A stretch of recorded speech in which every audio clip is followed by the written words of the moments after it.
لا إله إلا الله لا إله إلا الله لا إله. نحمده ونصلي على رسوله الكريم.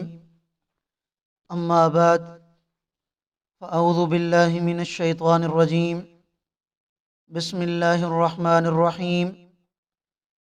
وقال الذين كفروا لا تأتينا الساعة قل بلى وربي لتأتينكم عالم الغيب لا يعزب عنه مثقال ذرة في السماوات ولا في الأرض ولا أصغر من ذلك ولا أكبر إلا في كتاب مبين. صدق اللہ العظیم. سورہ سبا کی آیت نمبر 3 آپ حضرات کے سامنے تلاوت کی ہے. آیت کریمہ کا ترجمہ یہ ہے، اللہ رب العالمین ارشاد فرما رہے ہیں، اور کافر لوگ کہا کرتے تھے کہ ہمارے اوپر قیامت نہیں آئے گی. میرا پیغمبر آپ کہہ دیجئے کیوں نہیں، مجھے میرے رب کی قسم ہے جو غیب کا علم رکھنے والی ذات ہے، قیامت تمہارے اوپر ضرور آئے گی. لا یعزب عنہ، وہ ایسی ذات ہے کہ اس سے غائب نہیں ہو سکتا کوئی ذرہ، نہ زمین میں نہ آسمان میں، ولا اصغر من ذالک، اور نہ ذرے سے چھوٹی کوئی چیز، ولا اکبر، اور نہ اس ذرے سے کوئی بڑی چیز ایسی ہے جو کہ لوح محفوظ میں موجود نہ ہو. گزشتہ درس کے آخر میں آپ حضرات کے سامنے یہ بات عرض کی تھی کہ یہ مبارک صورت بھی مکی صورت ہے، اور اس میں بھی اسلام کے بنیادی عقائد پر بات کی گئی ہے. پہلی 2 آیات کریمہ میں عقیدہ توحید کا بیان کیا گیا کہ تمام تعریفیں اس اللہ کے لیے ہیں جو زمین و آسمان کا مالک ہے. یہاں بھی تمام تعریفیں اسی کی ہیں، اور کل کو آخرت میں بھی تمام تعریفیں صرف اور صرف اللہ تعالیٰ کی ہوں گی. جب قرآن کریم میں آخرت کا ذکر کیا جاتا تو کافروں کی طرف سے آخرت پر، قیامت پر اعتراضات کیے جاتے کہ یہ قیامت کب قائم ہوگی، ہم قیامت کو نہیں مانتے، ہم آخرت کے دن پر ایمان نہیں لاتے. طرح طرح کے بیہودہ قسم کے سوالات اٹھائے جاتے، یہاں تک کہ کافر لوگ یہ کہا کرتے تھے کہ قیامت ہمارے اوپر کبھی بھی نہیں آ سکتی. تو اس آیت کریمہ میں اللہ رب العالمین نے قیامت کے برپا ہونے پر 2 جواب ارشاد فرمائے ہیں. پہلا جواب تو اللہ رب العالمین نے اپنے علم محیط کا بیان فرما کر دیا ہے، اور فرمایا کہ اللہ تعالیٰ کی ذات اتنی عظیم ذات ہے اور اتنی علیم ذات ہے، اور اس کا علم اتنا وسیع ہے کہ کائنات کا کوئی ذرہ بھی اس کے علم سے چھپ نہیں سکتا، کائنات کا ذرہ بھی اس کے علم کے احاطہ سے باہر نہیں ہے، نہ زمین کے اندر نہ آسمان کے اندر. ذرے ذرے سے واقفیت رکھنے والی ذات اللہ تعالیٰ کی ذات ہے.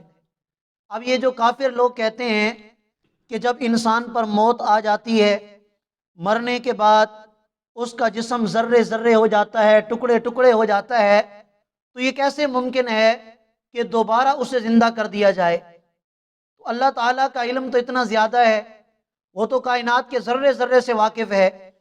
تو جو ذات زمین و آسمان جیسی بڑی بڑی مخلوقات کو عدم سے وجود میں لا سکتی ہے، خود انسان کو عدم سے وجود میں لا سکتی ہے، تو کیا وہ ذات اس بات پر قدرت نہیں رکھتی کہ انسان کے ذرات کو دوبارہ جمع کر کے اور انسان کی ہڈیوں کے ٹکڑوں کو دوبارہ جمع کر کے اسے دوبارہ زندہ کر دے؟ تو جس کا علم اتنا بڑا ہے تو اس انسان کے ذرات سے بھی واقف ہے، ان کو اکٹھا کر کے وہ دوبارہ بھی اس کو زندہ کر سکتا ہے.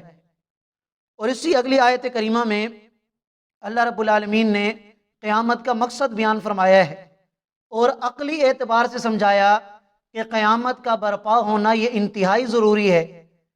اللہ تعالیٰ اگر قیامت نہ لاتے، آخرت کا دن نہ ہوتا، تو پھر مومن اور کافر کے درمیان فرق کب کیا جاتا؟ مومن کے نیک اعمال پر اسے بدلہ کب دیا جاتا، کافر کے گناہوں پر، اس کی نافرمانی پر اسے سزا کب دی جاتی۔ تو قیامت کا برپا ہونا عقلی اعتبار سے بھی ضروری ہے تاکہ مسلمان کو اس کے نیک اعمال کا بدلہ ملے اور کافر کو اس کے گناہوں کی سزا ملے۔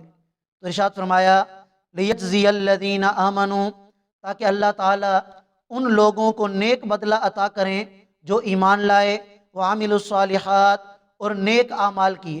اور وہ نیک بدلہ کیا ہے؟ اولئک لہم مغفرۃ ورزق کریم، کہ ایسے لوگوں کو اللہ تعالیٰ مغفرت سے نوازیں گے، اپنی طرف سے بخشش عطا کریں گے، ورزق کریم، اور کریم اور عظیم رزق عطا فرمائیں گے، یعنی جنت الفردوس کے انعامات کی طرف اشارہ ہے۔ والذین سعوا فی آیاتنا معاجزین، اور جو لوگ اللہ کی آیات کو ناکام بنانے کی کوشش میں لگے رہے، اولئک لہم عذاب من رجز علیم، ان کے لیے اللہ تعالیٰ نے بلا کا دردناک عذاب رکھا ہے، اسی وجہ سے اللہ تعالیٰ قیامت کو برپا فرمائیں گے۔ اور فرمایا وَجَرَ الَّذِينَ أُوتُوا الْعِلْمَ، اے میرے پیغمبر جن لوگوں کو علم عطا کیا گیا ہے وہ لوگ بخوبی جانتے ہیں کس چیز کو؟ الَّذِي أُنزِلَ إِلَيْكَ مِن رَبِّكَ، کہ جو چیز آپ پر آپ کے رب کی طرف سے نازل کی گئی ہے، هُوَ الْحَقُّ، کہ وہ حق ہے، سچ ہے۔ جو قرآن آپ پر نازل کیا گیا یہ بات وہ بھی جانتے ہیں، لیکن ہٹ دھرمی ہے، ضد کی بنیاد پر وہ ماننے کے لیے تیار نہیں۔ وَيَهْدِي إِلَى صِرَاطِ الْعَزِيزِ الْحَمِيدِ، اور وہ رہنمائی کرتی ہے اس رب کی طرف جس کا اقتدار بھی کامل ہے اور وہ بذات خود قابل تعریف ہے، کوئی کرے نہ کرے وہ بذات خود قابل تعریف ذات ہے۔ وقال الذین کفروا، اور یہ کافر لوگ کہتے تھے، هل ندلکم علی رجل ینبئکم اذا مزقتم کل ممزق انکم لفی خلق جدید، یہ کافر لوگ مذاق اڑایا کرتے تھے، آؤ ہم تمہیں اس آدمی کا پتہ نہ بتا دیں کہ جو آدمی یہ کہتا ہے کہ جب تمہارے ٹکڑے ٹکڑے ہو جائیں گے، جب تم قبر میں جانے کے بعد ریزہ ریزہ ہو جاؤ گے، انکم لفی خلق جدید، پھر تمہیں دوبارہ زندہ کیا جائے گا۔ مذاق اڑایا کرتے تھے آپ علیہ الصلوۃ والسلام کا۔ افطرا علی اللہ کذبا، پتہ نہیں کہ یہ شخص یعنی آپ علیہ الصلوۃ والسلام اللہ کی ذات پر جھوٹ باندھتا ہے، ام بہ جنہ، یا اس پر کوئی جنون طاری ہو گیا ہے۔ دو باتیں آپ علیہ الصلوۃ والسلام کے بارے میں انہوں نے کہی تھیں، ایک تو یہ کہ معاذ اللہ آپ اللہ پر جھوٹ باندھتے ہیں، اور جھوٹ بولنا ایسا گناہ ہے کہ جس سے اللہ تعالیٰ کے عذاب کو دعوت دینے والی بات ہوتی ہے۔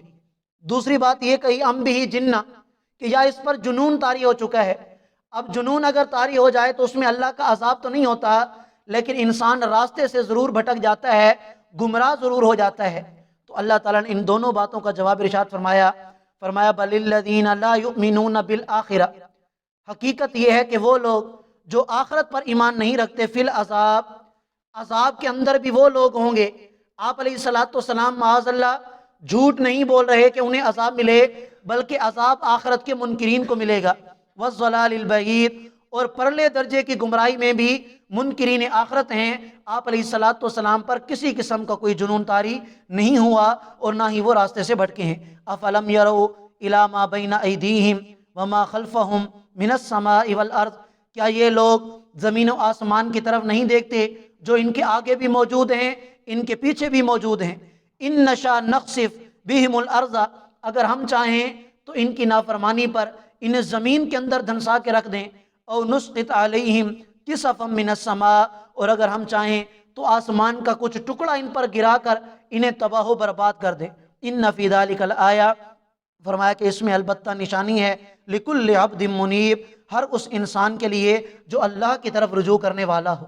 آپ اندازہ لگائیں کہ اللہ رب العالمین نے ارشاد فرمایا قرآن کریم میں جو واقعات ذکر کیے جاتے ہیں، ماں قبل جو لوگ گزر چکے ہیں، پچھلے لوگ، ان کی نافرمانیوں کا جو ذکر کیا جاتا ہے، ان پر جس عذاب کا ذکر کیا جاتا ہے، فرمایا اس سے عبرت وہ لوگ حاصل کریں گے کہ جو اللہ کے ساتھ لو لگانے والے ہیں، جو اللہ کے ساتھ رجوع کرنے والے ہیں، اللہ کی طرف رجوع کرنے والے ہیں، ان کے لیے فرمایا کہ ان واقعات کے اندر اور اس طرح کی باتوں میں نشانیاں ہیں، اور وہی اسی سے نصیحت حاصل کریں گے۔ ہر بندہ اپنے گریبان میں جھانک کر ایک مرتبہ یہ فیصلہ کر لے کہ آیا میں بھی ان لوگوں میں شامل ہوں کہ جو اللہ کی طرف رجوع کرنے والے ہیں، یا کہ میں بھی شیطان کی مان کر، اپنے نفس کی مان کر غفلت میں زندگی گزارنے والا ہوں۔ اگر ہم بھی غفلت میں زندگی گزارنے والے ہیں تو اللہ معاف کرے پھر یہ قرآن بھی ہمیں سیدھے راستے پر نہیں لا سکتا۔ اور اگر ہمارے دل میں تھوڑی طلب ہے، تڑپ ہے اللہ کو منانے کی، اللہ کو راضی کرنے کی، اللہ کی طرف رجوع کرنے کی، تو پھر اسی قرآن کے ذریعے سے ہی ہمیں رہنمائی ملے گی اور ہمیں سیدھا راستہ ملے گا کہ جو راستہ ہمیں سیدھا جنت الفردوس کی طرف اور اللہ کی رضا کی طرف لے کے جائے گا۔ اللہ تعالی ہم سب کو سمجھنے اور عمل کرنے کی توفیق عطا فرمائے۔ جزاکم اللہ خیر۔